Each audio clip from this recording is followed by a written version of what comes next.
Stay away from the...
Sog Dabu.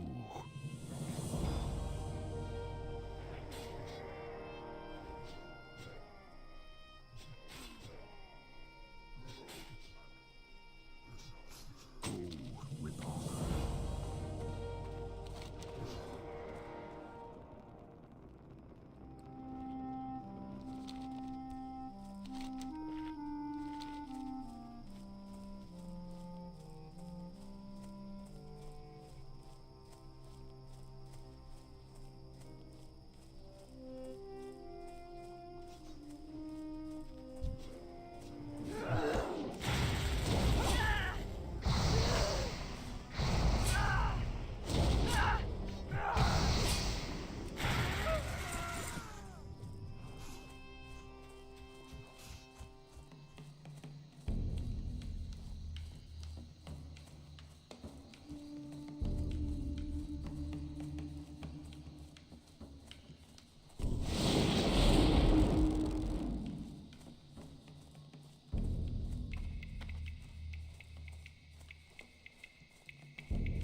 get closer.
It's too far away.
Inventory is full. I can't carry anymore.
Inventory is full.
Tar, strength, go forth to victory.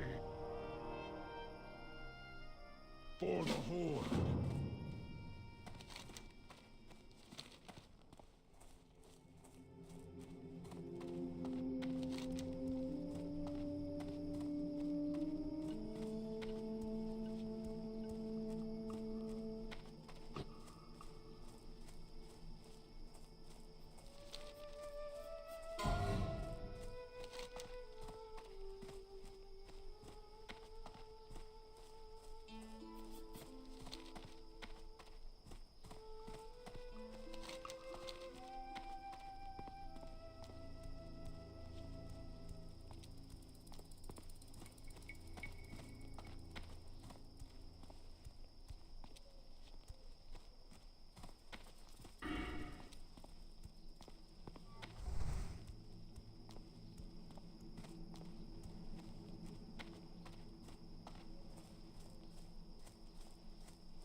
What can I help you with?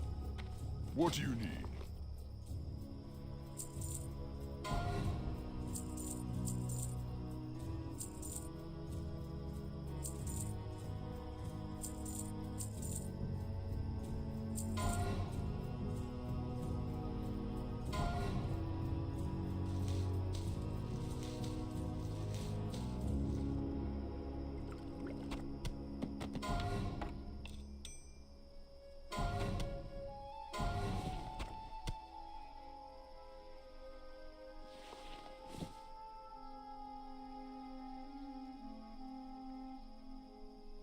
May your blades never dull. No, man.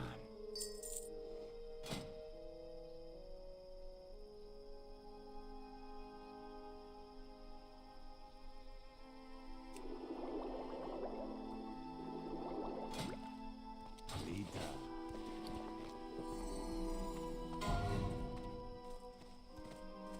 Who you be? We see.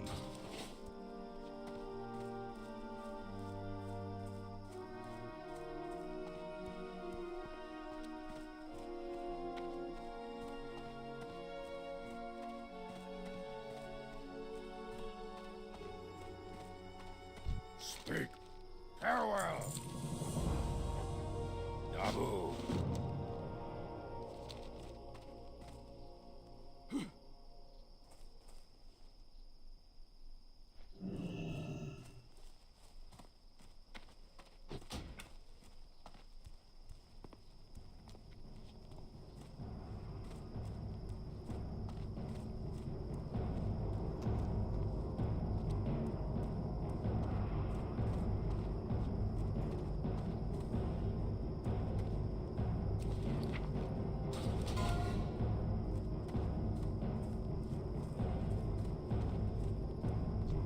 Strength and honor.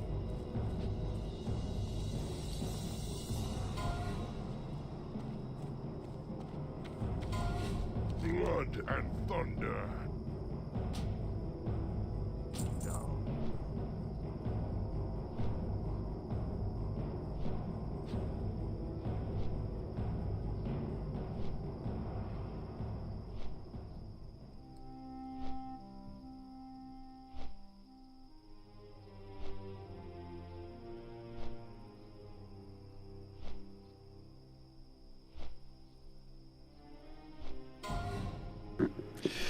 We have a long journey to the sepulchre in Silverpine Forest. Gonna return a quest, this one, before I overlevel it. It's also a quest in Thunder Bluff to take something to Silverpine Forest, so I'm getting that quest now. And then I can get the fucking item here out of my inventory and then make more money.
Greetings, traveler.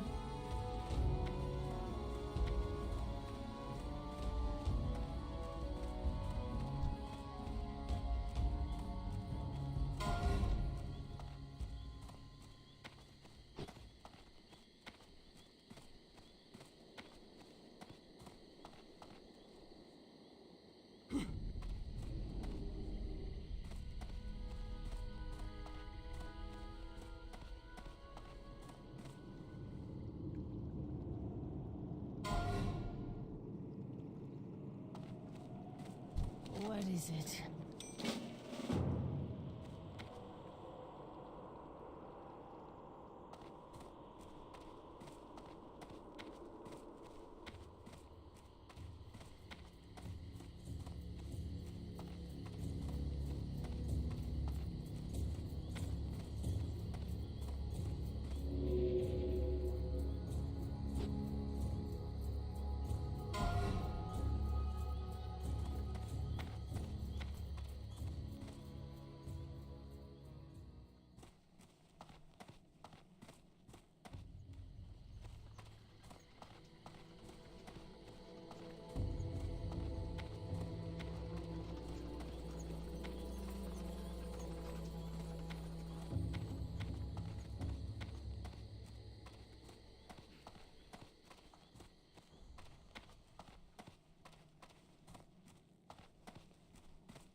Now may I aid you. Ancestors watch over you.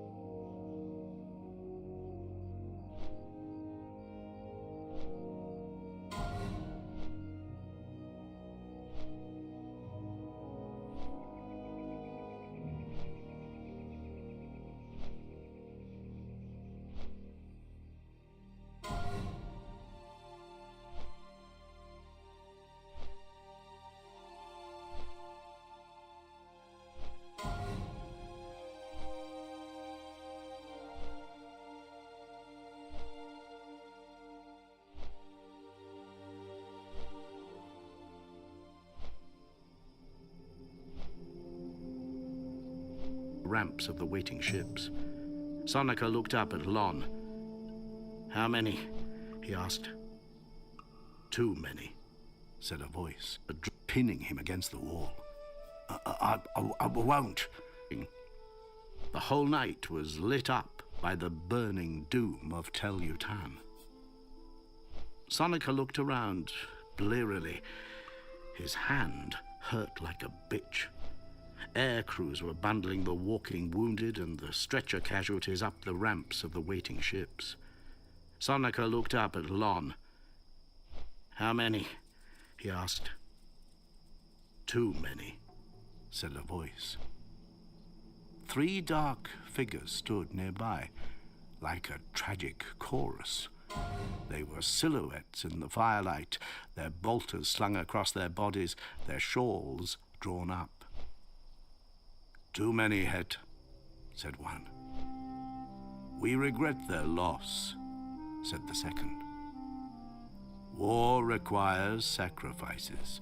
A victory has been achieved, but we take no pleasure in your losses," said the third.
This is like the most like I bought gold tarn I've ever fucking seen, or what? Like it's all bind when the quip shit. I guess no. I guess he made this actually. Okay, never mind. Maybe. No, well, actually, hold on. So he's a leather worker.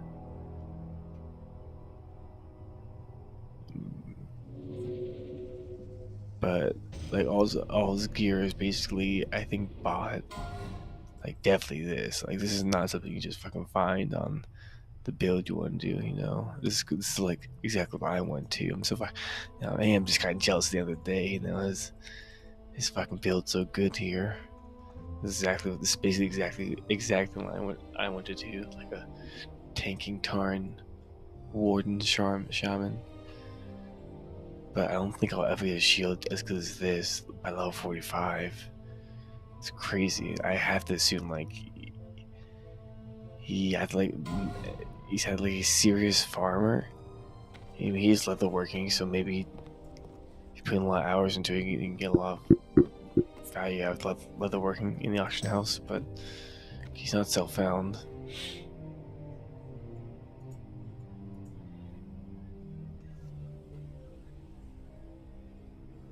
Damn, this gear is so good. Oh my god, spirit mail is like perfect for him. Oh my god. Like I gotta feel like he's just bought like most of this shit though. Signaling of the Horde. How do you even get this without doing BVB? Because you talked to the Battlemaster or something.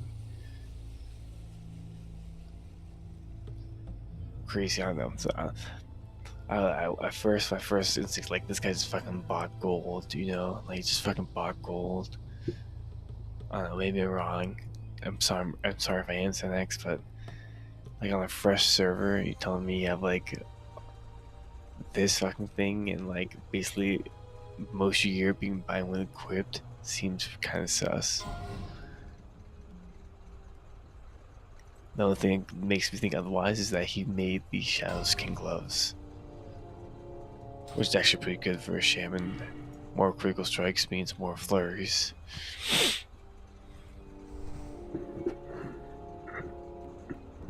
I know, way to go, Senex. So I know I thought my build was a little more unique, but a little discouraged, I guess, to see that one of the first guys to see, like, you know, one of the first shamans I see doing that build, who's a high level, not only doing it, but also like doing it like probably better than I will be doing it at that point. Crazy, but maybe something to aspire to, whatever. But maybe I could just like switch elemental or something, you know. It's not like my gear is that good or committed or anything. I think I might also just go two-handed, just a regular two-handed build. If I find a good two-handed axe or mace.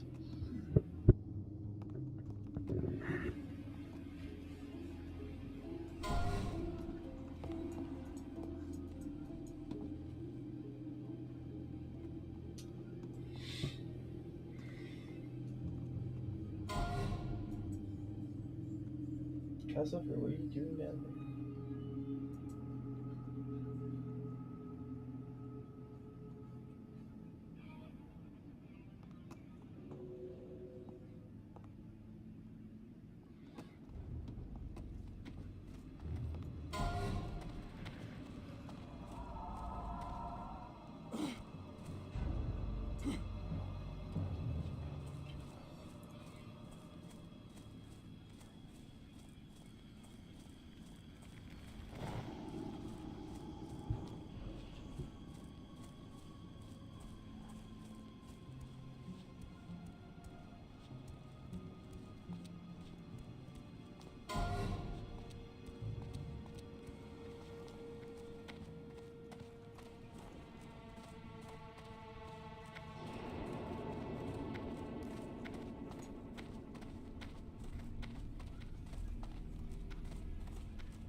native tongue, my name means dances with tassels.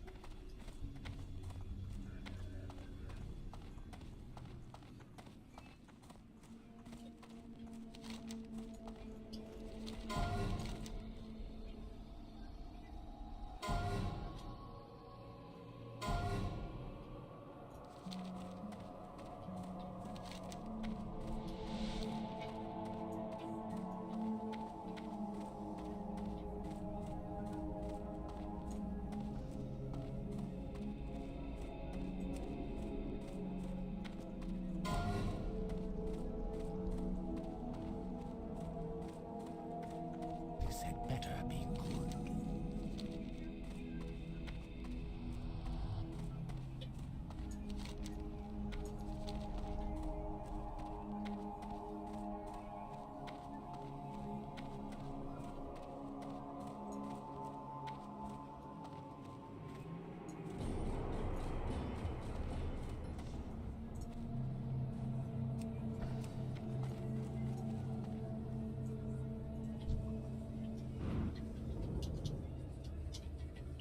You know how hard it is to get your groove on with the spirit of your great-grandmother looking over you?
Like, who just happens to find the perfect binds with equipped shield for your build?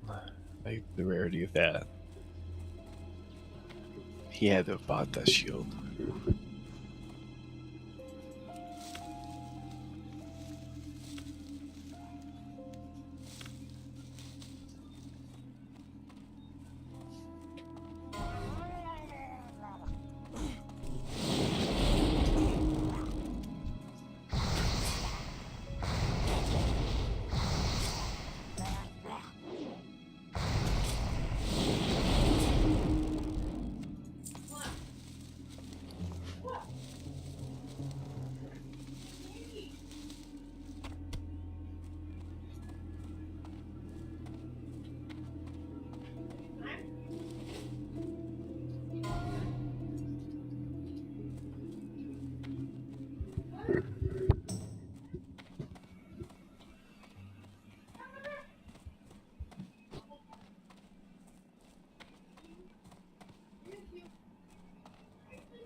do kind of wish I was a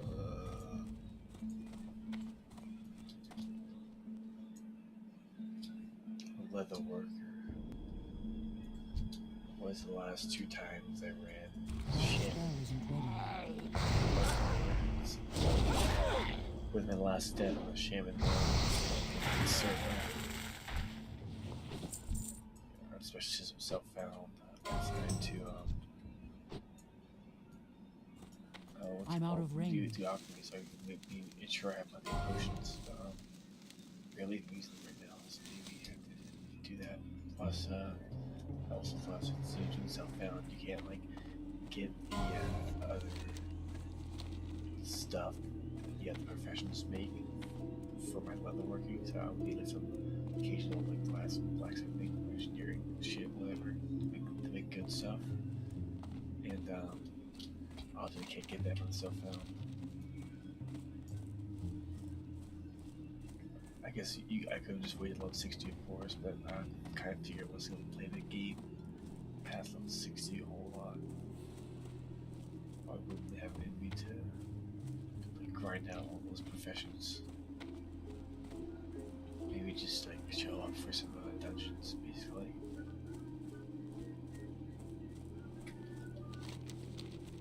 So I thought alchemy this time would be best for that purpose. Just get 60, have a little fun there. Go out as a blaze of glory and like up a Blackfire Spire or something. I don't know.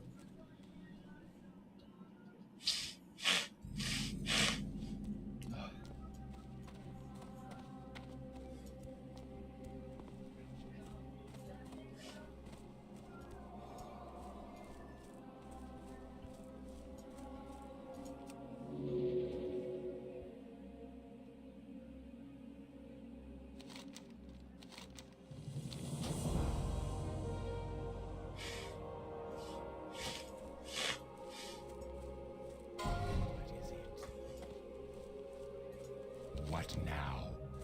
Beware, our enemy is abound.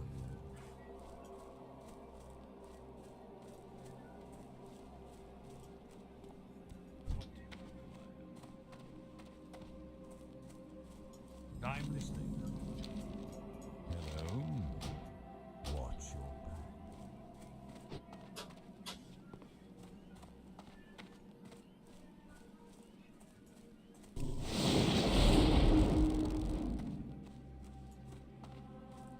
Hello? Embrace the shadow. Speak quickly. I am forsaken. Trust no one.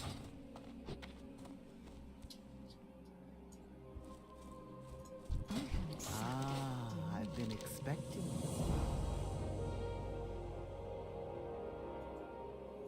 May the eternal sun shine upon you.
Loktar.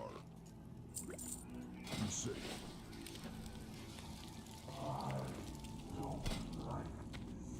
DoomHowl.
don't have a target.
Astartes, aren't you? Sonika asked, allowing Lon to help him to his feet. Yes, said one. Do you have names? Sonika asked. I am Alfarius, said the first. Sonika inhaled hard and dropped quickly to one knee, along with Lon and the other Genomen. Lord, I am Alfarius, said the second figure. We are all Alfarius, said the third. We are Alpha Legion, and we are all one. They turned and walked away into the billowing smoke. Chapter 2. Visages, Nurth, 5 weeks later. They retired and spent the last of the summer at Visages, playing Bones and other games, sitting out in the heat. Some of the men rode servitors off into the veldt and hunted big game, while others broke the local livestock and raced them up and down in the dust. Visages was simply their name for it, officially called CR345, or Tel Kat in the local dialect. It was a cluster of dwellings in a northern wadi, where the ground was littered with broken diorite heads. Some were as large as tank wheels, others as small as beads. No one knew who had carved the faces, or why they had done so in so many contrasting scales, or why the sculptures had been smashed and the heads alone scattered as spoil. Nor did anyone care. There was wine sent as a reward for their pains by Namat Jira, and peck in bountiful quantities, courtesy of the same source. They diced and raced and gambled, played spheristiki, laughed out their pain, and swam in the warm blue pools hidden in the cliff face caves. Sonika's hand healed.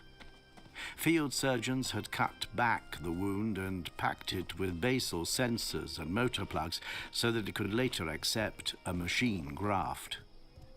He flexed it every day and sensed fingers that had been and would be again interim phantom fingers. There was a rumor that the Nurth War was ending and they would soon make shift for a new zone. Sonika didn't believe it. He sat around in the Visages billet with Dimitar Shaman, a Trinacrian-born het who had been injured in the same week as Peto. The flesh of Shaban's chest and neck was swollen and knotty with bellied shrapnel. Like Sonika, he owned a deep hatred of the Nurthine's weaponized magic. I have been dreaming lately, he said one day, as they sat around on an awning-covered terrace. In my dreams, I hear a verse. They had each sniffed a pinch of peck from the gold boxes around their necks, and Sonika was pouring wine from a Gombrun-ware ewer. A verse, huh? Asked Sonika. I'll tell you how it goes, shall I? You remember it, then? Don't you remember your dreams, word for word? Shaban asked. Sonika thought about it, then shook his head with a smile. Never, he said. Shaban shrugged. Fancy that, he said. This verse, Sonika prompted, sitting back to sip his wine. It goes... From the hag and hungry goblin that into rags would rend ye, and the spirit that stands by the naked man in the book of moons, defend ye. Shaban broke into laughter as soon as he had finished his rendition. Sonika looked at him. I know that, he said. You do? Chuckled Shaban. Really? My mother used to sing it to me when I was a boy. She called it the Bedlam Song. There were other verses that I now forget. Really? What does it mean? Sonica shrugged. I have no idea. Shaman's company was coded the Clowns, and their banner was a howling skull, clad in white and rouge vaudevillian grease paint. Shaman had been hurt by a Nerthine splinter bomb during a Wadi fight east of Tel Yutan, and he'd been obliged to leave the Clowns under the field command of his head Bashor, a man Sonica came to know as Fugging Strabo. As in, I hope that fugging Strabo is keeping his head. And, beloved terror, let fugging Strabo not be getting my poor boys killed. You worry too much, Dimmy, Sonica told him. Oh, so you would be happy leaving your troop in the hands of your Bashors, would you? Sonica empathized. Due to the bad mauling the dancers had taken, the entire company had been retired to visages, injured and healthy alike. Shaman, however, had been sent north with 30 or so wounded of his clowns.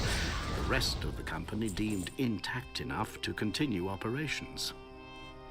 Sonica wondered how he would have felt if he'd been forced to leave the dancers with Lon. He trusted Lon with his life, Shah and Atix too, all the dancer Bashors. Still, he appreciated Shaban's edginess.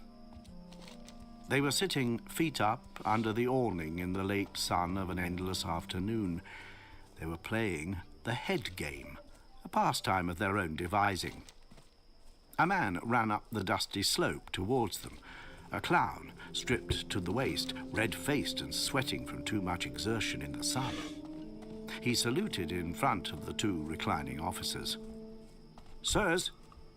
Hello, Jed, said Shaban. Let's see it. The clown, Jed, held out a diorite head. It was chipped and incomplete, about the size of a grapefruit.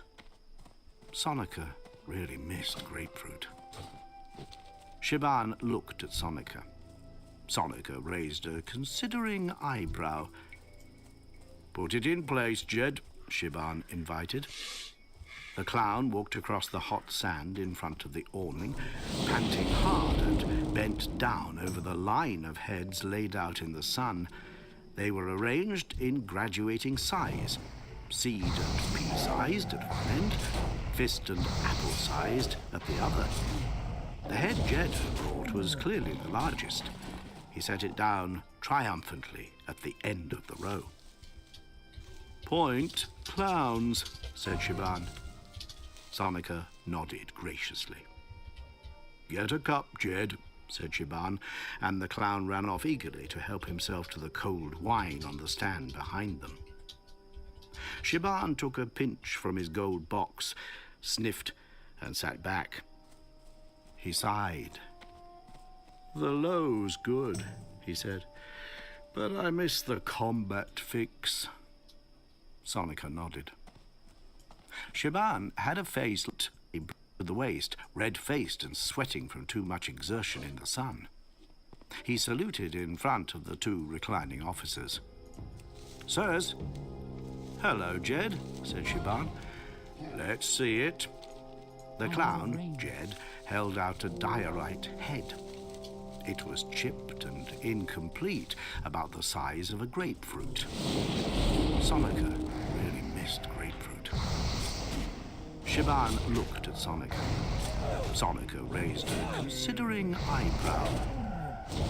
Put it in place, Jed, Shaban invited. The clown walked across the hot sand in front of the awning, panting hard and bent down over the line of heads laid out in the sun.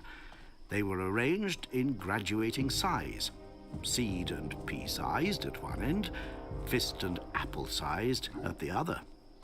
The head Jed had brought was clearly the largest. He set it down triumphantly at the end of the row. Point clowns, said Shaban. Sonica nodded graciously. Get a cup, Jed, said Shaman, and the clown ran off eagerly to help himself to the cold wine on the stand behind them. Shaman took a pinch from his gold box, sniffed, and sat back. He sighed. The low's good, he said, but I miss the combat fix. Sonica nodded. Shaman had a face like a monkey, with a long brow, a long upper lip, and a button nose. His tanned forehead was high, and his long white hair poured down off the back of his head like a cascade.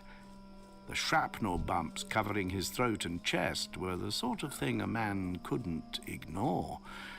The warty mass was quite fascinating. The medics had drained and lanced some of them, but the rest, they had advised, would work out in time. He looked like he had a goiter of blisters. As he had told it to Sonica, Shaman had surprised a Nerthine war party in the business of planting bombs. During the firefight that had resulted, the Nerthine had set the bombs off, killing themselves and wounding Shaman and his men. Some of that shrapnel was organic. Some of it was Nerthine bone. I hear there's fighting at Monlow, Shaman said. I heard that too, said Sonica. Another man ran up. It was Olmed, a dancer. He held out the head he was carrying. Place it, said Sonica. Olmed took it to the line. His diorite head was bigger than any of them, except the one the clown had just placed. Adjudication, Shaban called. The Munitorum aide emerged from the cool gloom of the doorway in the terracotta building behind them, a long-suffering look on his face. The hetman had been calling him outside all afternoon. This time he brought the digital measure without being told. Again with this, sirs? He asked. Shaban waggled his fingers at the row of heads. My dear friend, we value your impartial judgment. The aide trudged out into the sunlight and applied the measure to the heads while Olmed stood, breathing hard, watching, his torso gleaming with sweat. The aide straightened up and turned to face the headman, reclining side by side in the shade. Oh, don't keep us in suspense, Sonica said. The head is smaller by 8 microns than the head at the line end, the aide sighed, but it is larger by 2 microns than the one behind it. Olmed punched the air and did a little victory dance. Shaban tutted. Sonica grinned. Point dancers, he said. Olmed, do the honors. Olmed nestled his diorite head into position at the head of the line, picked up the head Jed had brought, and threw it with all his strength out into the open field below them, where it was immediately lost again amongst millions of its kind. Help yourself to a cup, Sonica told Olmed. He glanced at Shaban. Sundown in, 80 minutes?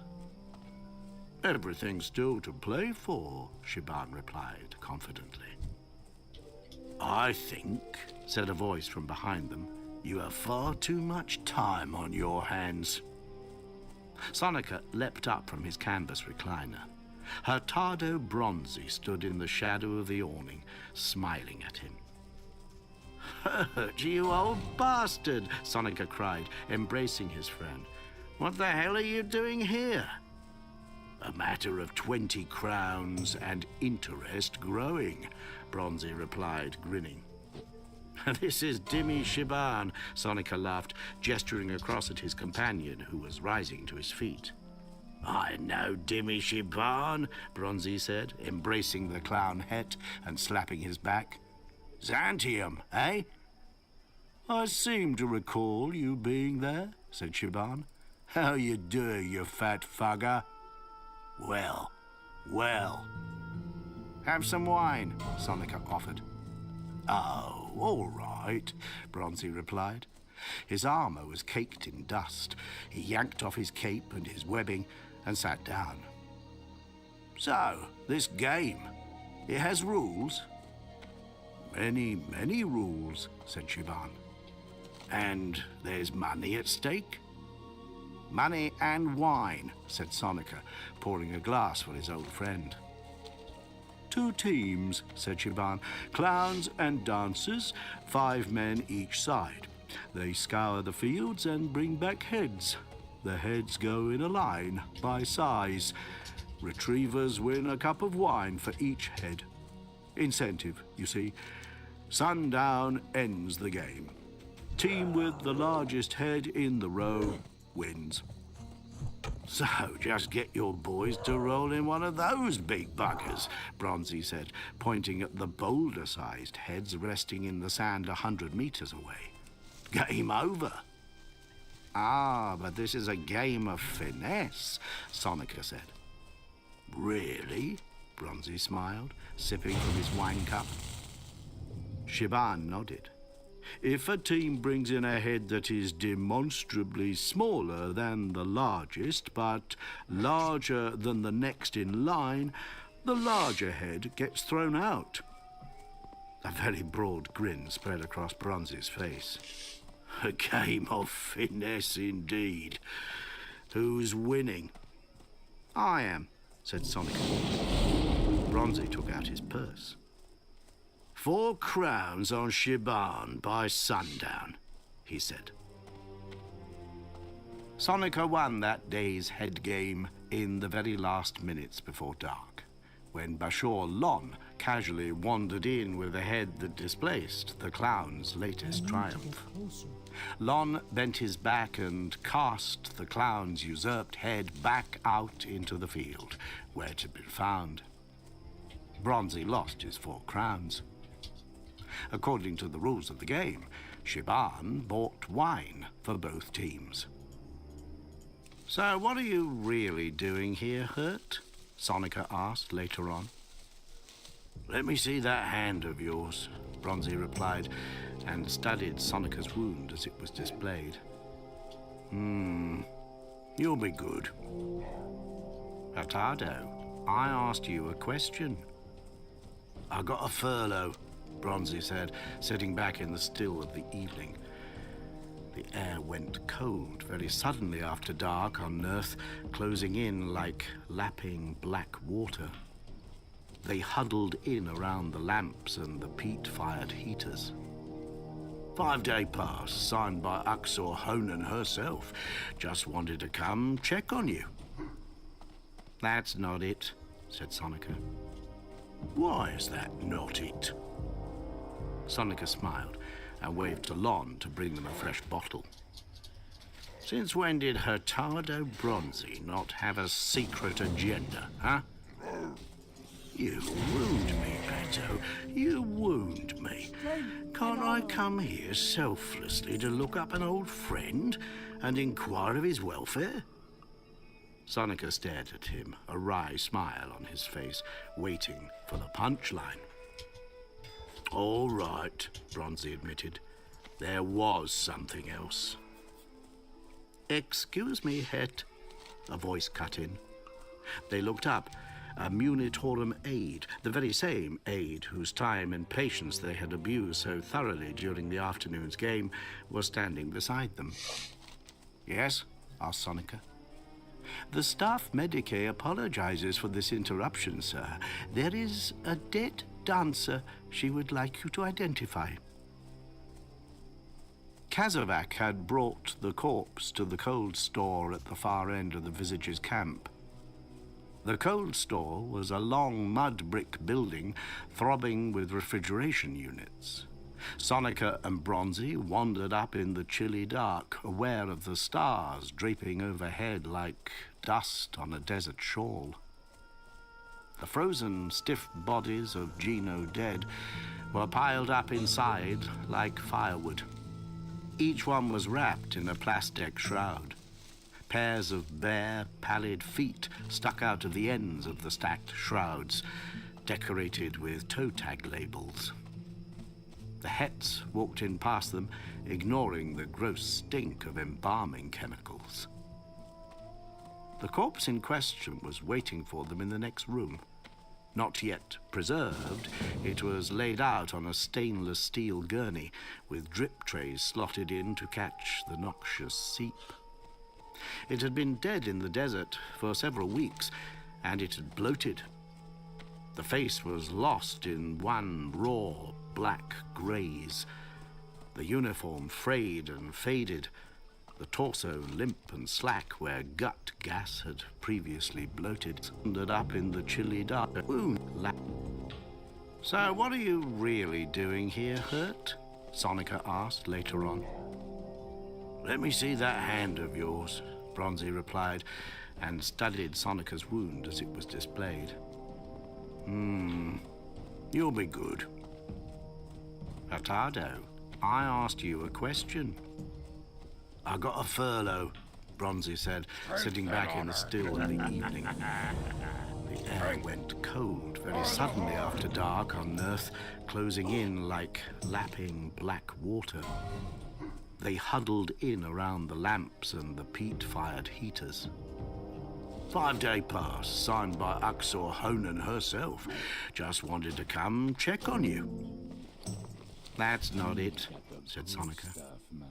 Why is that not it? Sonica smiled and waved to Lon to bring them a fresh bottle.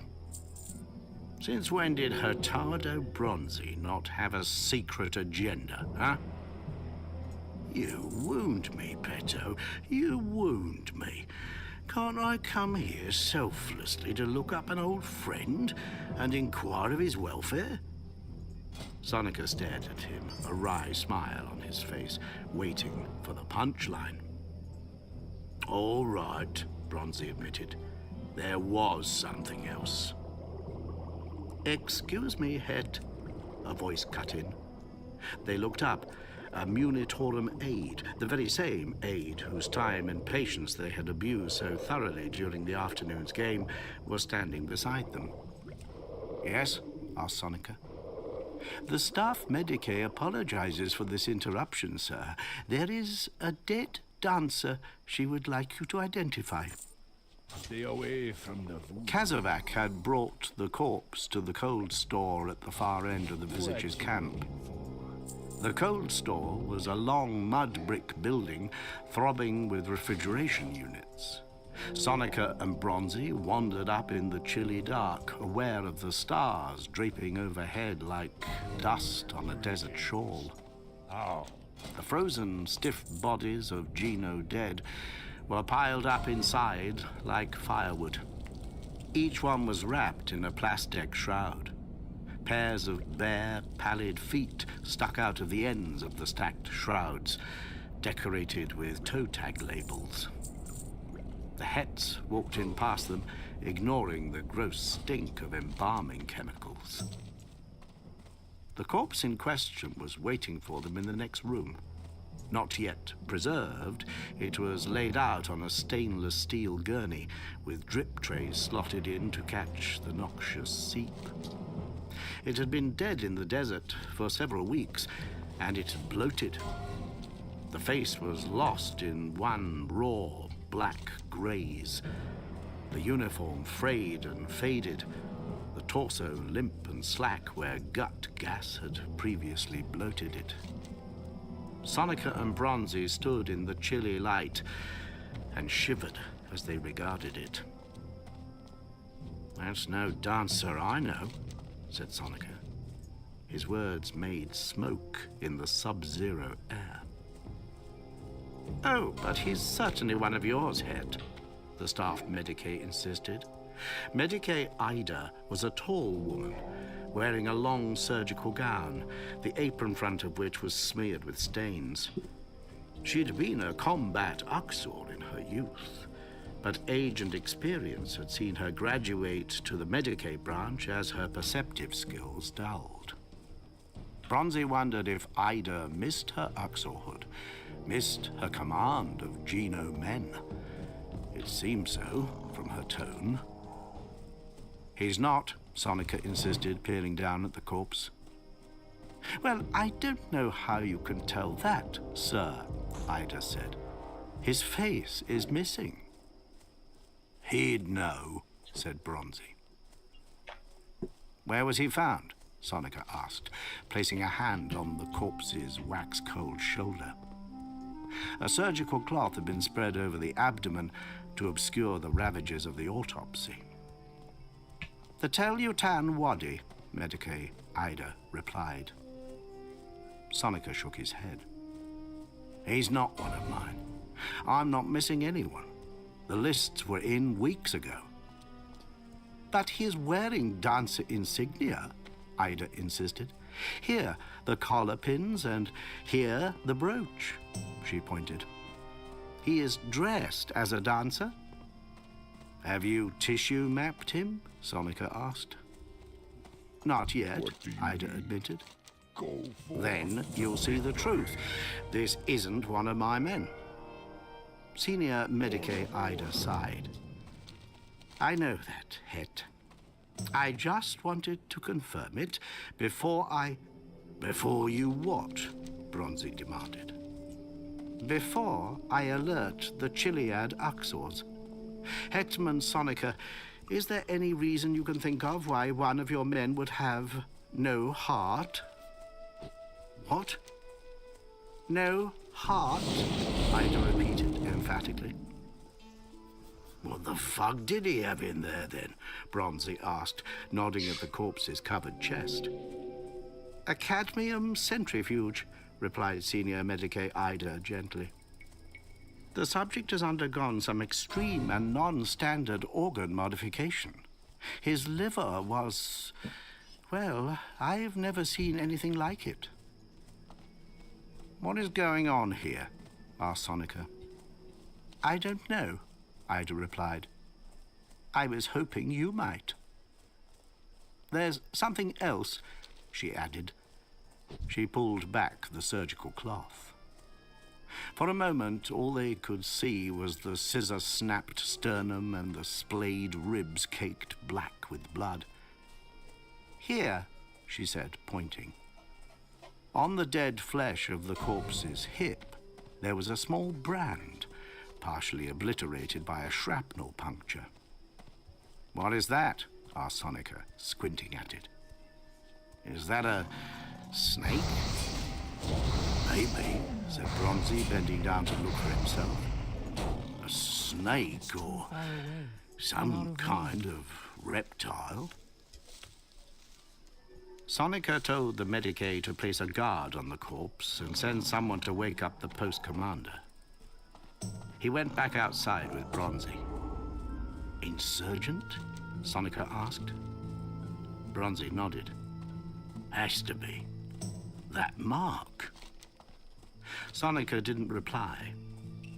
Crocodilia and other forms of aggressive reptile were the most persistently recurring of all Nerthine emblems.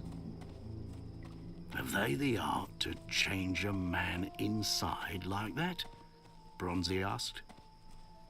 I don't know, Sonika replied, but since that night outside Tell-Utan, I could believe them capable of anything. Bronzy wiped his mouth with the back of his hand. Listen, Petto, the reason I came here today, it's about that night. I wanted you to know that I didn't hang you out to dry. I never thought you did hurt. Really, though, I was all for taking a force out to support you. I was warned off. I can imagine, said Sonika. Bronzy looked at him strangely. What does that mean? Sonika walked a few steps away and stared out into the great bowl of the moonlit desert. Sky and land alike, both dark, had a sheen across them, a haze produced by airborne dust. My men were used as a tactical sacrifice to break Tell-Utan open. Lon and a few others know, but I've told them to stay tight-lipped. I've kept the information quiet for reasons of morale. How do you know this? Asked Bronzy. Because the men who sacrificed us told me to my face, said Sonica. And me, Bronzy replied. You saw them then? The specialists. The Alpha Legion, said Sonica. He looked at Bronzy. So many stories over the years. And then to meet them, the most secret and cunning of all the Astartes. I was this close to him, Bronzy said, as close as I am to you. He warned me off and told me why, and then told me to keep my mouth shut about the whole thing. Who? Alfarius. Sonica smiled. They were all called Alfarius Hurt. Bronzy shook his head. This was the Primarch, Beto. I swear it. I saw his face. I believe you, said Sonica. Terror, but what kind of war are we fighting here? A war of lies and disguise and dissembling, Bronzy answered. Why else would that legion be involved? I'm not entirely sure of the significance, said Cos. Bronzy shook his head. This was the Primarch, Beto. I swear it. I saw his face. I believe you, said Sonica. Terror, but what kind of war are we fighting here? A war of lies and disguise and dissembling, Bronzy answered. Why else would that legion be involved? I'm not entirely sure of the significance, said Kozlov, the post commander. He was a brigadier in one of the Crimean support regiments charged with running the campaign's rear party operations. Neither are we, said Bronzy. But the fact remains that we have the body of an unidentified combatant showing signs of non-standard anatomical work and a brand mark like a reptile. We know that subversive and covert tactics are being employed in this zone, said Sonica. How do you know that? Asked Kozlov.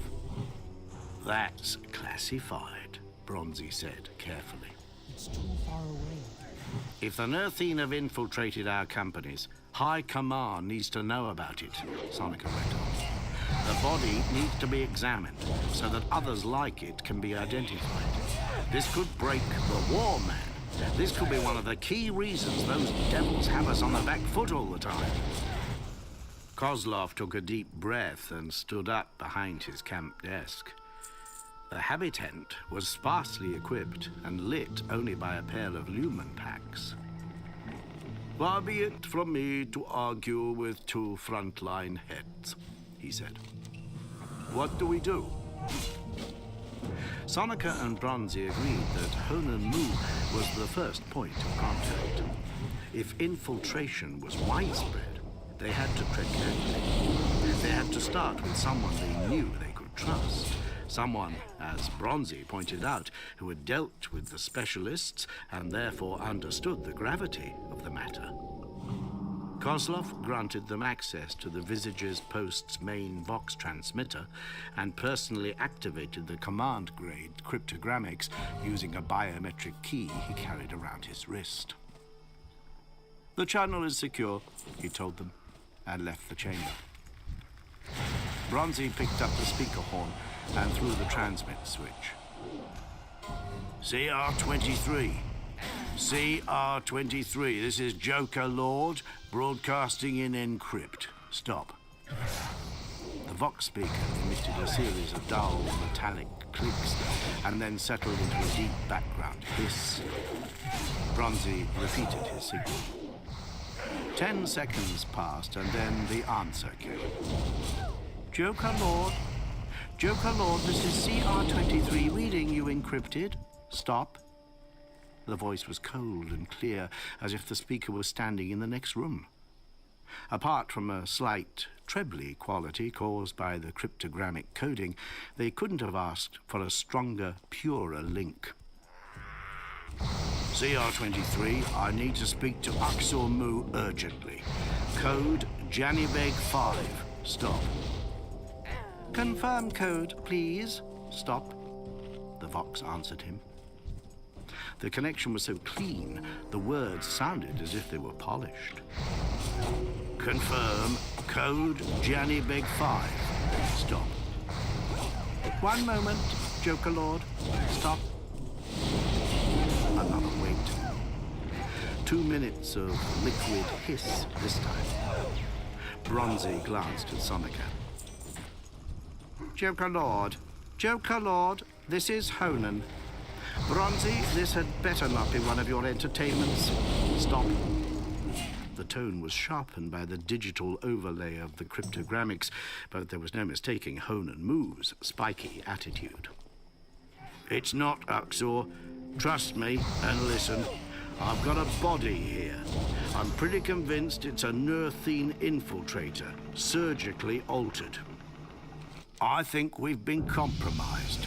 Requesting your advice. Stop. A pause. Give me more information to work with, Bronzy. Stop. Aksor, I think this stiff needs to be examined by tech adepts, a full workup. We could be looking at a huge security breach.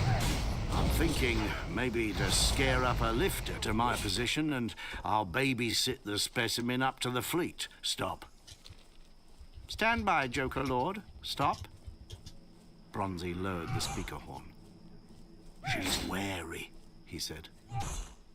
Can you blame her, Hurt? Sonica asked. The number of pranks you've pulled over the years. They were both beginning to sweat, despite the night chill. The massive Voxcaster rig kicked out a fug of heat exhaust, and the air in the chamber was close. They waited for over 5 minutes, so long that Sonica began to pace. Then the Vox cycled up again. Joker Lord, this is CR23. Respond. Stop.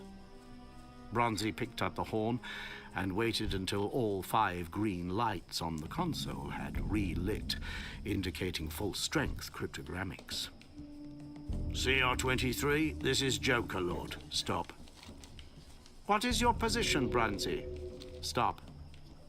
CR345, Aksor. Stop. Listen to me, Bronzy. I can't risk an air extraction from where you are. There are some details I can't go into, even via encrypt. Suggest you get transport and move fast and light. I'm checking the charts now. Yes, leave Tel Cat and head west along the Sarmak Trail. If you don't mess around, you should be able to get to CR8291 by dawn. I'll divert a cavalry squadron to pick you up there and escort you in. Did you get all that? Stop. Bronzy nodded, even though she couldn't see him. Understood, Aksor. Stop. Is this workable, Bronzy? Stop. Absolutely. Stop, Bronzy replied. The link leaked out an ambient hiss for a moment. CR23? Bronzy, I need you to tell me who knows about this. Stop. Say again. Stop. Who knows the details of this incident, Het? Stop. Bronzy frowned. Me? The post commander, the duty medicae, maybe a couple of staffers. Stop. Understood. Thank you. I'm sorry, Bronzy, but we need to keep this close for now. Are you ready to move? Stop. Yes, Aksor. Joker Lord, out. The lights went out, and the hissing died away. Bronzy threw the Voxcaster's power-down switches and got up. All right, then, he said. Why didn't you mention me? Sonica asked. What? When she asked who knew, why didn't you mention my name? Because you're staying here, Bronzy told him. Bronzy had a few words with Kozlov, and a pair of Crimean non-combatants were sent to bring a transport up from the heart standing behind the main dwelling cluster of visages. Then Bronzy strode off to the billet he'd been given. Sonica followed him. "What do you mean I'm staying here?" Sonica asked, as Bronzy quickly repacked his haversack. "Don't start. Bronzy?" There was a warning tone in Sonica's inflection. Bronzy stopped what he was doing and looked around at his old friend. Was it just me? Or did Moo sound seriously weird? She was just being wary. I said that. Bronzy shook his head. Something's up. I need you to be my joker, Beto. What? My ace in the hole. If anything goes wrong, you'll still know what I know. That's why you're staying here. Nothing's going to go wrong, said Sonica. Bronzy laughed. How many years have we been soldiers, pedo?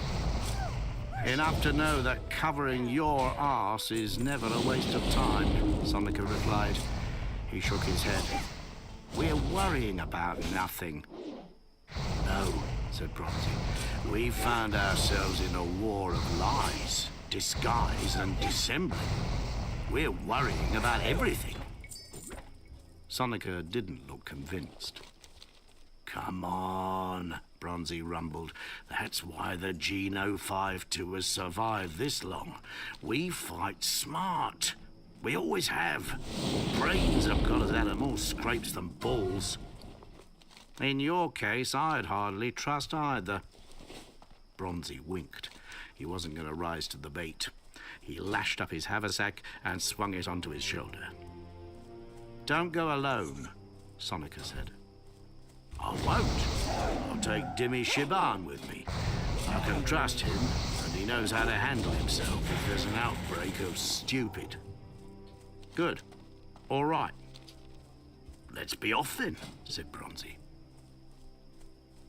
The transport Kozlov provided was a scarab pattern carrier, a medium-sized armoured speeder with a troop hold for stowage and a stern-mounted auto turret.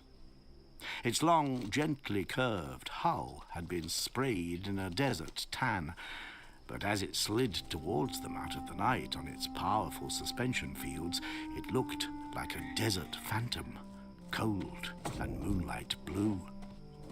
The delivery crew dismounted, leaving the engines running. Medicae Ida loaded the wrapped body into the hold and made it secure. I can provide a driver, Kozlov offered. No need, Bronzy replied, tossing his haversack in through the open hold hatch. I can handle one of these babies. You're infantry, Kozlov said. I'm a Renaissance man, Bronzy replied. There are few things in this galaxy I can't turn my hand to. And entirely mess up, Sonica said. Shaman ran up to join them out of the cold darkness. He was lugging a pack and a twin-barreled Las carbine. What's this about? He asked. I'll tell you once we're moving, Bronzy said. All secure, Doc? Medicae Ida jumped down from the hold and sealed the hatch behind her. I've secured it in ice blocks, but it will deteriorate. Get it into stasis as quickly as you can. The organs? Individually packed in vacuum-sealed bags in the hopper under the gurney. Thanks, Doc, Bronzy smiled. Shaman was already climbing aboard through the cabin hatch.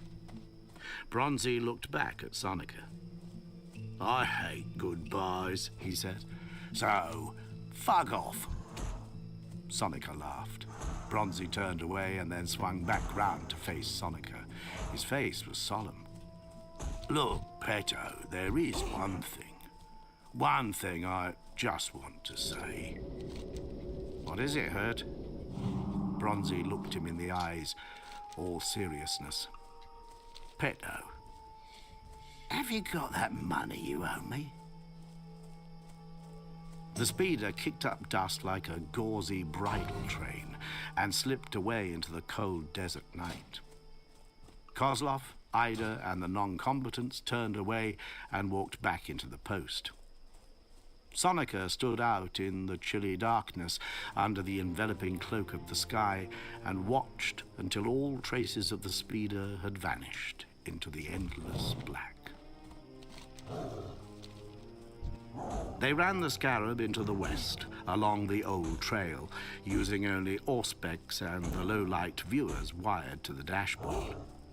The viewers showed the world like a green moonscape, but they had only a 110-degree forward spread, so when Bronzy or Shaman turned their heads too far left or right, the ghostly view vanished in a wash of fizzle and telemetry junk.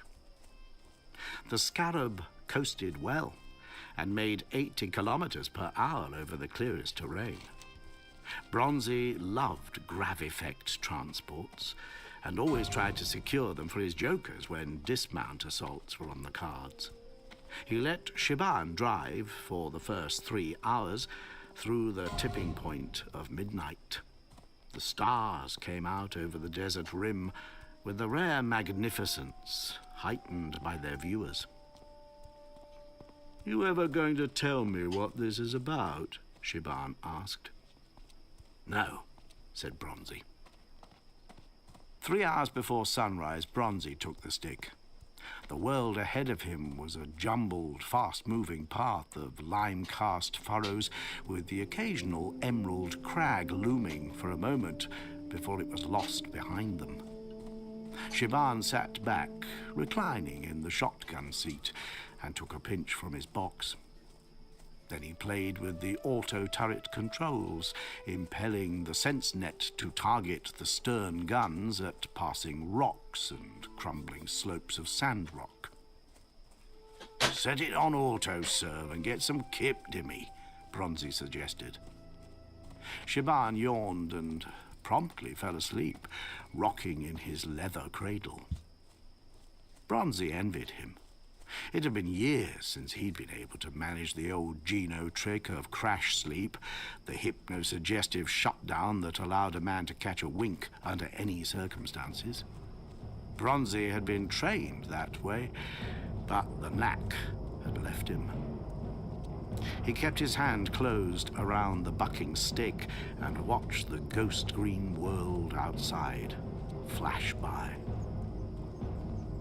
The sun came up, a slow, terrible firestorm rising from the south. All of the landscape's shadows stretched out, long and painful, and Bronzy took off the viewer. White light filtered in through the cabin's chipped and crazed windows, and he decided to rely on Auspex alone. 20 kilometers now. The cursor on the cab's light map display moved slowly towards its destination. Sonika woke with a start. Nothing special there. The dull afterglow of pain in his hand had woken him that way every morning since he'd arrived at Visage's. He sat up on his bunk. Dawn light, already hot and bright, speared in through the gaps around his rattan blind. He'd been having the strangest dream. He'd been playing the head game with Dimmy, and Lon had brought him a good piece. He'd taken the diorite head out of Lon's calloused hands and looked down at it to judge it. The carved face had been Hurtado's. It had grinned up at him. "Tell me this, Beto," the head had said. "All these broken heads, are any two faces alike, or are they all different?" "I don't know, Hurt. Get out of my dream." "It's important. Do they all look the same? Are they all different? Doesn't that matter? Doesn't it?" Sonika had lobbed the head away into the wide scree field of broken heads. He'd done it with his left hand. His left Time is hand money, had friend. fingers Keep and a it real. thumb. Fag, Sonica said, coughing. He had dust in his Have a throat. good one. That Be was good. par for the course at Visages. He looked down at his incomplete hand and felt the missing fingers waggle. He had slept naked. He pulled on his breeches, socks, and boots and went out into the early light, bare-chested. A hard rind of sun was cresting the edge of the crags. The sky was off-white, like old ivory, and the landscape was a pink wash, broken by hard black shadows bending to evade the sun. It was going to be a hot one. He could already feel the air baking. The livestock, some of them still saddled from the previous day's racing, wandered free, grazing the patchy grasses. Sonica walked towards the well, rubbing his face with his good hand. He needed a shave and a grapefruit. The livestock all looked up at the same time. They stared in the same direction, some of them still chewing, and then broke and scattered. Geno instinct pulled Sonica back into the cold shadows of one of the terracotta huts. He looked around, suddenly very alert. Where were the sentries? The perimeter guard? The overnight patrols? The pink wash of the landscape moved. Semi-visible figures scurried forwards out of the desert rim. Sonica swallowed hard. He turned and ran back through the shaded maze of dwellings towards the post commander's habitat. He wanted to raise the alarm, but he didn't want the enemy to know he'd raised the alarm. Kozlov had a silent signal device that trembled every post-resident's wrist cuff. Sonica slipped into the hot darkness of the habitant. Kozlov sat at his camp desk, staring at Sonica in surprise. "Commander," Sonica whispered, "emergency alert, now!" Kozlov didn't move. He continued to stare back at Sonica with the same look of mild surprise. "Commander Kozlov!" Kozlov's eyes did not follow Sonica as he moved forwards. They continued to stare at the tent flap where Sonica had entered. Kozlov didn't move at all. Sonica threw himself sideways. The falx swung by the Ekvernuth, concealed behind the inner tent flap, missed the hetman by a matter of centimeters. The blade chocked through the ground sheet into the dirt beneath. Sonica rolled and came up on his feet. The Nerthine yanked his long blade free and charged him. "Alarm! Alarm!" Sonica began to shout. "Enemy in the camp!" He dived headlong over the desk to avoid the lunging blade and fell into Kozlov. Kozlov toppled backwards off his seat, his camp table collapsing under Sonica's weight. Blood ebbed slackly out of Kozlov's nose and mouth. He continued to stare in mild surprise at the roof of the tent. Sonica rolled off the still warm corpse and fumbled frantically to release Kozlov's service pistol from its holster. The Nerthine whirled his falx so high it ripped a slit in the tent roof. He swung it down. Sonica threw himself to one side. The descending blade cut clean through Kozlov's left shoulder. "Alarm!" Sonica yelled again, diving away. Outside, he heard shouting and the sudden sporadic bark of las weapons. Sonica threw a saddlebag at the advancing Nerthine, and the whispering falx struck it aside. He scrambled backwards, hurling a writing case. The falx splintered it, and a shower of pens, nibs, and blotting patches spilled out. Sonica ducked again, and the falx tore a wide gash in the tent wall. Geno training took over. As he landed, Sonica groped for a weapon, any weapon that found. A writing cord had fallen out of the writing case. Sonica seized it, tested its weight automatically, and threw it like a dart, underhand. It embedded itself, nib first, in the Ekvernuth's left cheek. The Nerthine yelped and lurched backwards. Sonica leapt up and grabbed the haft of the falx. He kneed the Nerthine in the groin. Now the bastard really staggered. He howled. His grip on the falx weakened. Sonica tore the weapon out of the Ekvanerth's hands and swung it. The Ekvanerth's head rolled clean off his shoulders in a puff of blood. The body folded up and the head bounced off the ground sheet beside it. Gripping the falx, Sonica strode across the habitent to the master alarm control. He smacked it, and sirens began to wail all across the Visage's post. He walked back to Kozlov's body, staked the falx blade down in the ground, and pulled out the service pistol, a heavy las model. 2 Nerthine raiders burst in through the habitent mouth, and Sonica shot them both in the face. They walloped over on their backs, their silver plates dotted with droplets of blood.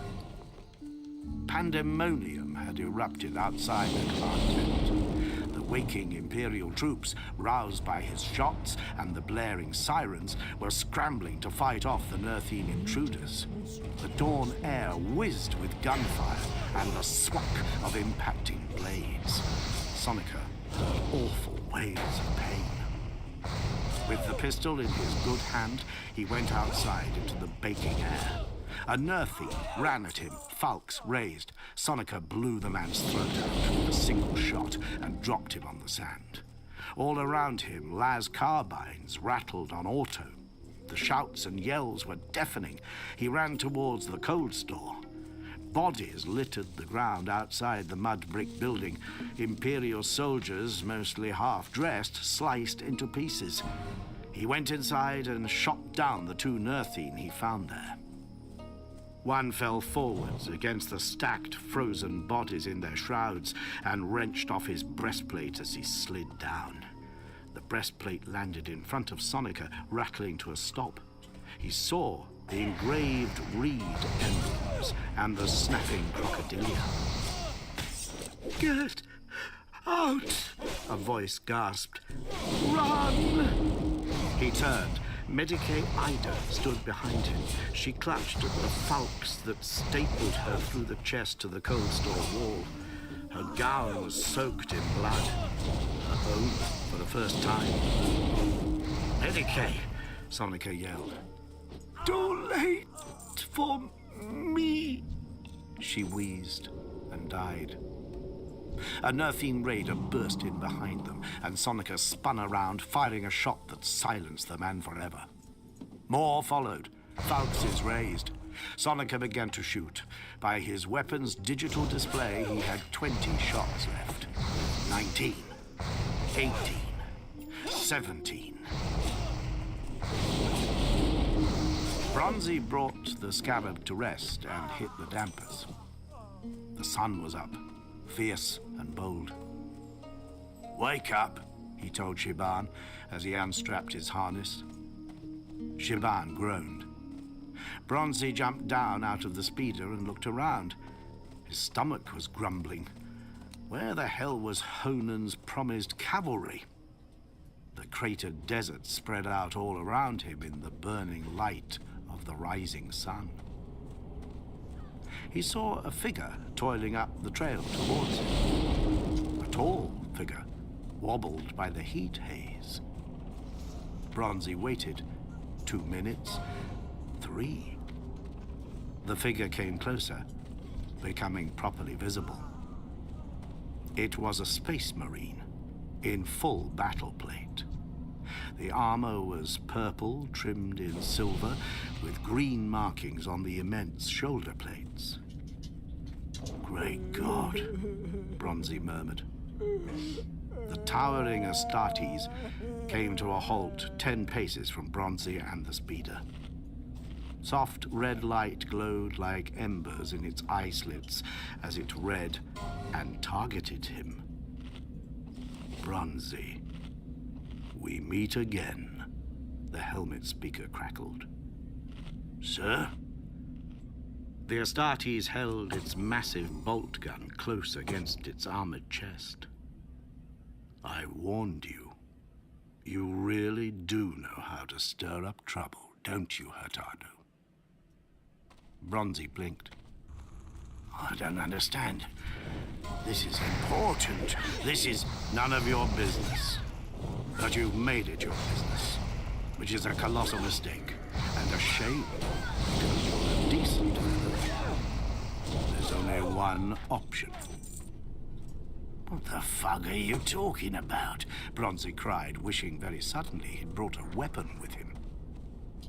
Back right off, you son of a bitch, Shaman declared, moving out from behind the cover of the hovering tank, his double carbine raised to his shoulder and aimed squarely at the armored figure. Timmy, don't, Bronzy yelled. No one threatens my friends, Shaman growled back. He edged forwards, his weapon fixed steadily on the figure in purple armor. The Astartes turned its visor slowly to regard Shaman. The soft red ember light flickered in its eye slits. Far too fast for Bronzy to follow, the Astartes wheeled and fired its bolter. Dimitar Shaman, who remembered his dreams word for word, left the ground and exploded as he traveled backwards, showering blood and meat in all directions. His twisted carcass hit the ground and lay still. Oh, God! Oh, terror! No! Bronzy yelled. The Astartes switched its aim back to Bronzy. Bronzy sank to his knees in the dust. Please, he murmured. As I said, the Space Marine remarked, stepping forwards, its bolter aimed. There is only one option. Why are you doing this? Bronzy pleaded. For the Emperor, the Astartes replied. Chapter 3. Monlo Harbor, Nurth, 2 days later. Though John Grammaticus was over 1,000 years old, he had only been Konig Henniker for 8 months, and he was still getting used to the idea. According to his file, and as far as any imperial methods of scrutiny were concerned, Konig Henniker was a 52-year-old man from a region of Terra known as the Caucasus, and he served in the Imperial Army as an intelligence officer attached to the Geno 52 Chiliad. Grammaticus still thought of himself as essentially human. He had been born human, raised as a human, and he had been human when, to all intents and purposes, he had died for the first time. Complicated after that. One thing was certain: at some non-specific point after his first death, probably as the result of a slow process rather than a sudden change of heart, he had stopped being quite so steadfast in his devotion to the interests of his birth species. He was still unashamedly fond of the human race and was a stout apologist for its less edifying qualities, but he had been with the Cabal for a long time, and they had shared the acuity with him, at least in part. These days, he saw what his birth race had once been wont to call the long view.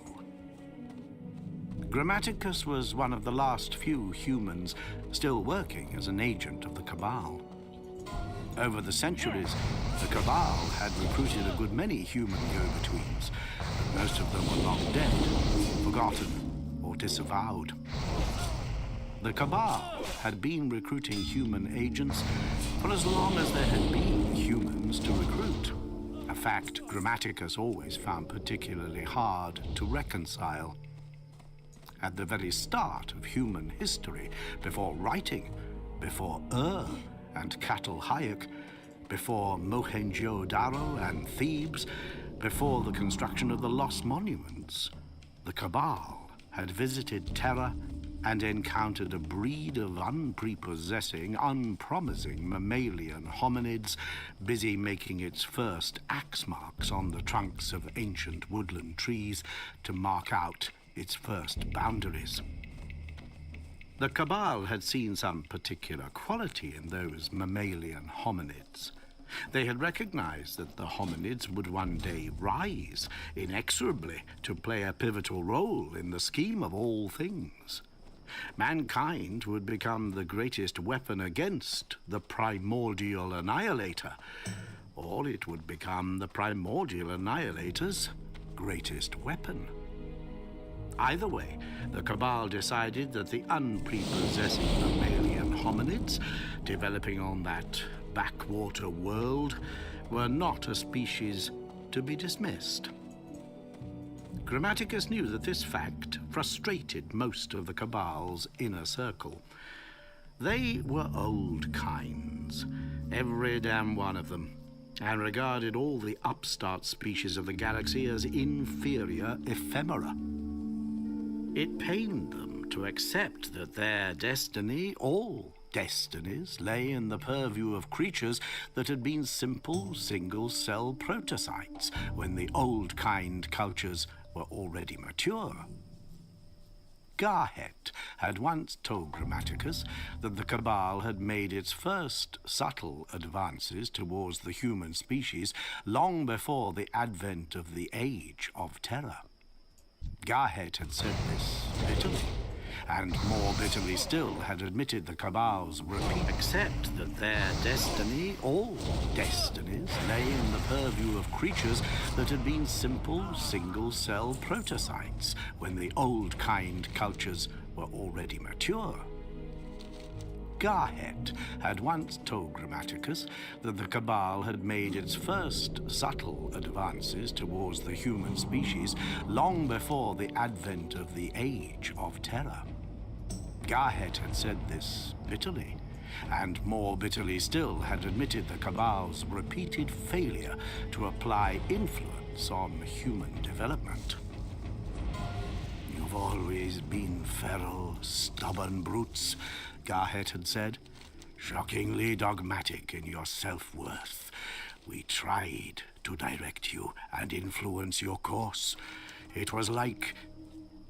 Garhet had paused, allowing his mind to select an appropriately humanocentric simile. "It was like commanding a tide to turn back," he finished. Grammaticus had smiled. "We are a headstrong people, aren't we?" he had replied, with no little pride. "Did you not think it might have been easier to cull us before we grew teeth?" Garhet had nodded, or at least he had flexed his secondary nostrils in a mannerism that equated to a nod. "That was not our way, then. We all deem such notions as gross barbarism. All of us except Slough Dar, of course." "Of course. And now?" "Now I regret we did not abort you when we had the chance. Destruction has become our only tool in latter days. I miss the subtle methods." Almost all of the humans recruited down the years had proved to be unviable or flawed. Most had been disposed of.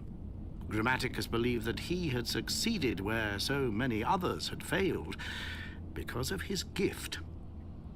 John Grammaticus was a high-function psyker. "The Uxor will see you, Head Henniker," the subaltern in the fur shako announced. "Thank you," John Grammaticus replied, and got up off the wooden chair at the end of the corridor. He walked down the hall towards the briefing room door, straightening his double-breasted jacket and cape. He undid the collar buttons of his shirt. It was almost noon, and the terracotta palace was sweltering. Situated 15 kilometers outside Monlow Harbor, the palace had been commandeered as a control station for the advance. Its ancient walls held the day's heat like an oven. Reed screens soaked in water had been fixed over the windows to keep the palace interiors cool and fresh, but they were beginning to dry out. John Grammaticus had no physiological need to perspire, but he permitted his body to do so. Every other human around was sweating freely, and he didn't want them to notice that he wasn't like them. He knocked at the door. "Come." He went in. The chamber was long and broad, with pillars flanking the walls to support the tiled ceiling. The tops of the pillars had been carved to resemble the fronds of reeds or snapping crocodilia, both common features in Nerthine architecture. A folding steel table had been set up in the center of the room, and Uxor Ruxana stood at the head of it. Her 4 aides ranged on either side of the table beside her. "Uxor," Grammaticus said, "good to see you." He tapped his throat. "I apologize for the unbuttoning, but this objectionable heat—" "Quite all right, Connick," she replied. Her aides all nodded accordingly. They were all female, all aged between 13 and 16, Uxors in waiting. Their ovaries had already been harvested for the Geno 5-2 Chiliad stock banks. They were now honing their sept powers and acting as a support buffer for their assigned Uxor. Grammaticus found the operational structure of the Geno 5-2 Chiliad quite fascinating. Formed during the savage continental wars that had engulfed Terra at the end of the Age of Strife, the Geno had proved to be a most effective and adaptable force. No wonder the Emperor had permitted them to endure after unification. No wonder he had looked upon their system and stolen from it. The Geno practiced genic mustering. Grammaticus had been thoroughly briefed on this. Genic mustering had been an essential tool during those caustic years of atomic hurricanes and drifting rad clouds. The core of the regiment was the Uxors, a bloodline of latent, psychically sensitive females. The females had their eggs harvested at puberty, and from them, the heavy-built uterine soldiery of the unit were vat-grown, using the genetic codes of several proven, robust, agnate gene pools, notorious for their martial merit. The Geno grew tough warriors, but they complemented their brute strength and kept the pool clean by importing smart, proven field commanders from other forces.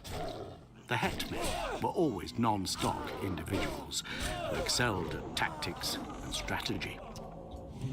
The Uxors at the top of the Chiliad's command tree were no longer capable of carrying children of their own to term. This, in ways not entirely understood, freed their minds and allowed them to operate as perceptives, operational coordinators who could appreciate, as Garhet had put it during the briefing, the behavior of their children. At best, the Uxors were weak psychers. Each one was capable of a rudimentary talent known as the Sept, enough to enable their forces in the field and supply them with some insight. They burned out quickly. By 26, 27, they were done as Uxors and restricted to other duties. During their active phase as perceptives, they were always accompanied by aides, Uxors in training, whose raw psychic talent bolstered the septive power of their Uxor even as they learned from her. None of the females in the chamber possessed a fraction of John Grammaticus's talent. As he sat down at the end of the table, opposite Uxor Ruxana, he reached out. Instantly, he tasted feeble, immature septs, chitter-chatter minds, the moist, unwholesome mental architecture of the pubescent aides. The technical inability to conceive made most Uxor aides gruesomely promiscuous. Grammaticus was repelled by the lurid, shallow thoughts that washed towards him. The aides were all thinking about the next soldier boy they'd hump, or how fabulous it was going to be to become an Uxor. Roxana was different. Grammaticus looked down the table towards her. For a start, she was a woman, not a girl. A startlingly appealing woman. Her lips were full, her long, straight, blonde hair center-parted, her eyes heavily lashed and exotically gray. A master sculptor could not have improved upon her cheekbones. She was also 28 and at the end of her Uxor service. He could feel that she hated this fact. She was broken by the thought that she would soon be something else, a Medicae, a Munitorum commander, a cartomancer, an Uxor emeritus. Her powers were ebbing. Her sept was waning and weakening. "What do you have for me, sir?" she asked. Quite a voice. Even the aides took notice. Husky. No, silky, like honey. Grammaticus knew he was a little in love with her and allowed himself to relish the fact. It had been a long time, 700 years, give or take, since he had permitted himself to respond to a human female in any way other than physical need. "Well, I have plenty, Uxor," he replied, taking out the document case from under his arm and opening it. "You've actually been in Monlo Harbor?" asked one of the aides, looking right at him. Grammaticus felt a wash of admiring lust. "Yes? What's your name?" "Tuvi, sir," the girl said. She was the most mature of Roxana's aides, about 19. Tuvi clearly found the idea of a daring intelligence officer quite intoxicating. "Yes, Tuvi. I made cover as a merchant called Dasal Hulta and spent the last 4 days gathering evidence in the inner quarters of the town." Amongst other things, he thought.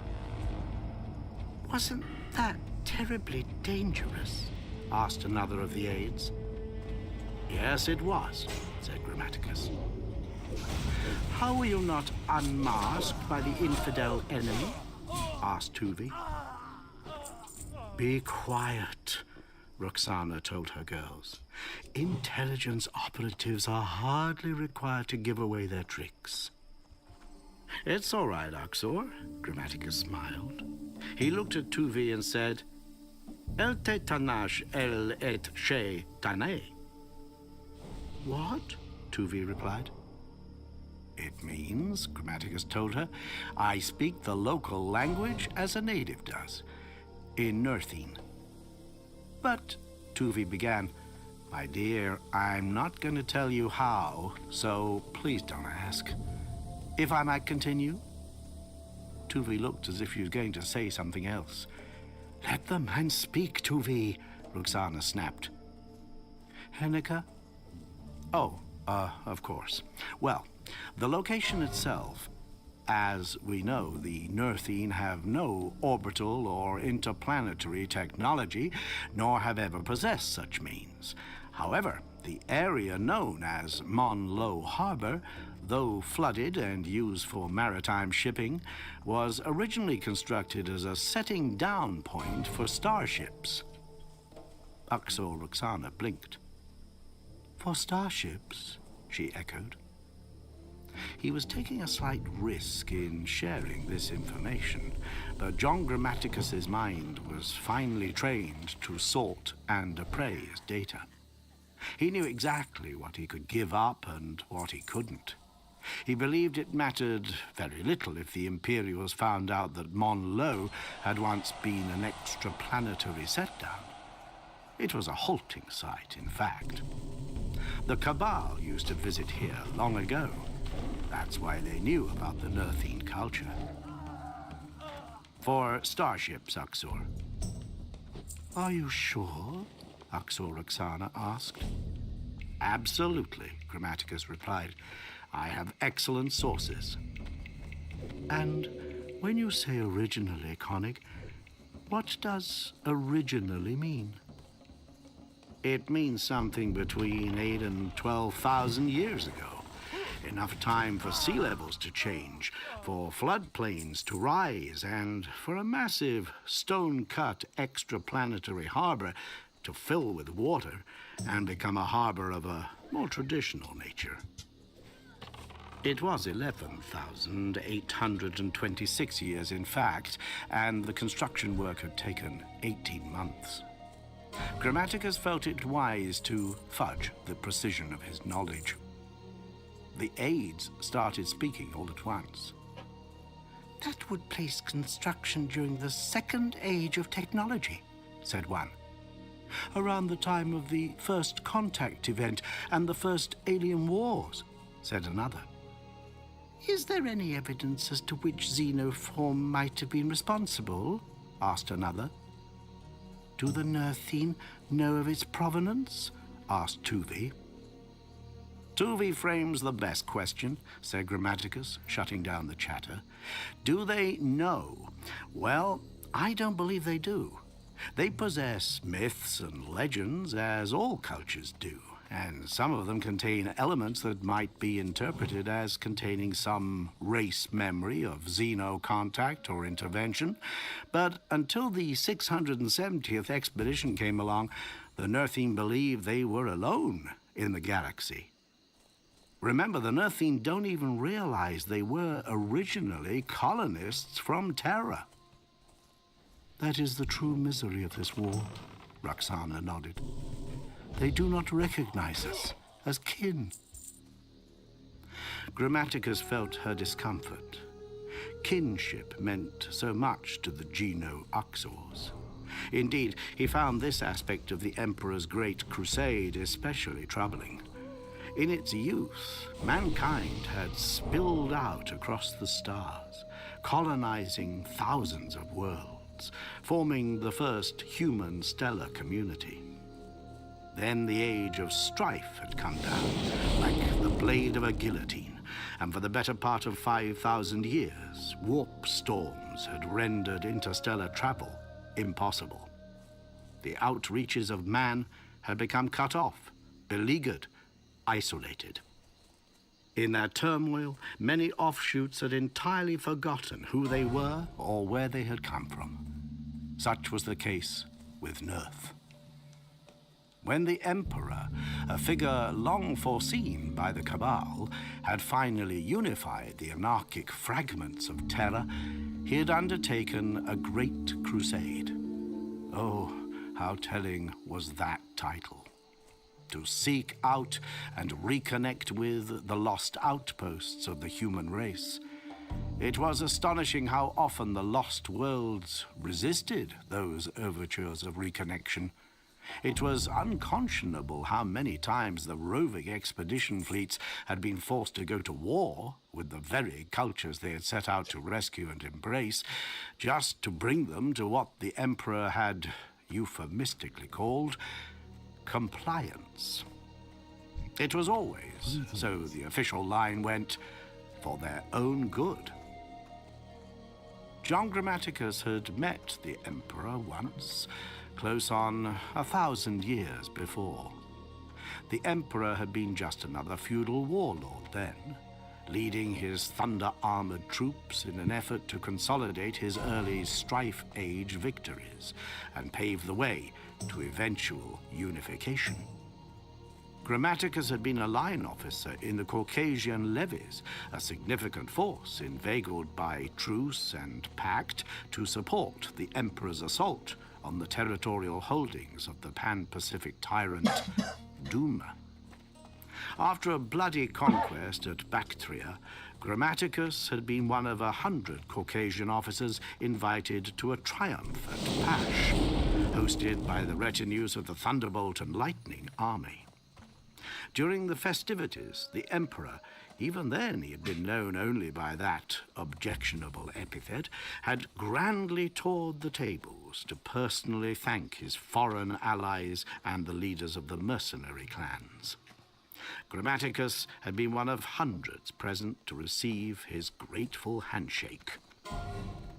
In that moment of contact, he had seen why the Emperor was a force to be reckoned with. A psyker of towering, unimaginable strength. Not really human at all by any contemporary measure of the fact. Grammaticus, who had never met anyone else like himself, had shuddered and felt like a drone insect in the presence of its hive king. The Emperor had felt Grammaticus in the same passing second of contact. He had smiled. "You have a fine mind, John," he had said, without having to ask Grammaticus his name. "We should talk and consider the options available to beings like us." assist you. Before any such conversation could happen, Grammaticus had died that painful, stupid first death. Looking back, Grammaticus was in second of contact. He had smiled. "You have a fine mind, John," he had said, without having to ask Grammaticus his name. "We should talk and consider the options available to beings like us." Before any such conversation could happen, Grammaticus had died that painful, stupid first death. Looking back, Grammaticus wondered if he would ever have been able to influence the Emperor's course if he'd lived. He doubted it. Even then, in that tiny moment of connection, it had been clear that the Emperor was never going to turn away from the road of catastrophic bloodshed he was set upon. One day, he would unleash upon the galaxy the most dreadful killing machines of all, the Astartes. How ironic it was that Grammaticus's current task was to broker cooperation with one of those fearsome Astartes legions. Have a good one. Garhet had once remarked to Grammaticus that the Emperor was the only human who would ever have made a viable addition to the Cabal's inner circle. "He sees the long picture of it," Garhet had said. "He understands the vast, slow cycle and is content to allow it to run its course. He appreciates the epochal dynamic of true and thorough change." "Have you ever met him?" Grammaticus had asked. "No, John, I haven't." "Then you have no idea what a bloodthirsty bastard he really is." Garhet had smiled. "He sees the long picture of it," Garhet had said. "He are the most dreadful killing machines of all, the Astartes." How ironic it was that Grammaticus's current task was to broker cooperation with one of those fearsome Astartes legions. Garhet had once remarked to Grammaticus that the Emperor was the only human who would ever have made a viable addition to the Cabal's inner circle. "He sees the long picture of it," Garhet had said. "He understands the vast, slow cycle and is content to allow it to run its course. He appreciates the epochal dynamic of true and thorough change." "Have you ever met him?" Grammaticus had asked. "No, John, I haven't." "Then you have no idea what a bloodthirsty bastard he really is." Garhet had smiled. "That's as maybe, but he understands that the primordial annihilator is the true enemy of everything, so perhaps we need a bloodthirsty bastard on our side." "Konig." "I'm sorry, Uxor," Grammaticus said. Roxana smiled down the table at him. "You were quite lost in thought." "I was. I apologize. Where was I? It is my belief that the extraplanetary harbor was built by some Xenos kind several hundred years before this world was colonized by the original human outships. As far as the Nerthine are concerned, it has always been here. So, it is an intriguing aside and not pertinent to our combat evaluation? Indeed not. But for all their parochial mindset, the Nerthine have an appreciation of extraplanetary matters. They have lived in fear of first contact, of discovery by beings from other worlds. In their doctrine, our arrival proves to them the universal presence of evil. There is no dealing with them. None at all? No, Aksur. He wanted to tell her that they were dealing with a human culture that had succumbed to the corruption of the primordial annihilator. But he knew she simply wouldn't understand what chaos meant. Very few humans did. Grammaticus did because he had shared the Cabal's acuity. He had a feeling deep in his gut that the Emperor knew all too well. So why hadn't he told any of his children? Why hadn't he forewarned them about the deathless abomination they would encounter if they ventured out into the stars? The briefing turned to matters of fortification and placement. Grammaticus had brought the plans he had carefully hand-drawn. Discussion began on the best practice of attack on Monlo. Tuvi surprised him by suggesting the most perceptive tactical solutions. She would be a full Uxor soon, with a pack of aides of her own. Roxana let her lead the plotting, nodding contentedly at her stepdaughter's excellence. As the talk went to and fro, Grammaticus decided, willfully, it was time to switch places. He put himself behind Roxana's eyes. She was far too preoccupied to resist or even notice, and looked back down the table at himself. He saw what she saw. A well-made man of mature years, strong in the back and arms, with a very handsome face and grey hair. The man wore a scarlet dress coat with ornate double frogging down the front, and he was perspiring very slightly. Not bad, thought John Grammaticus. Not bad at all. It wasn't the body he'd been born with, but at least it pretended to be from the Caucasus, which was where the first John Grammaticus had been born, towards the end of the 29th millennium. If we are going to commit to an attack, Tuvi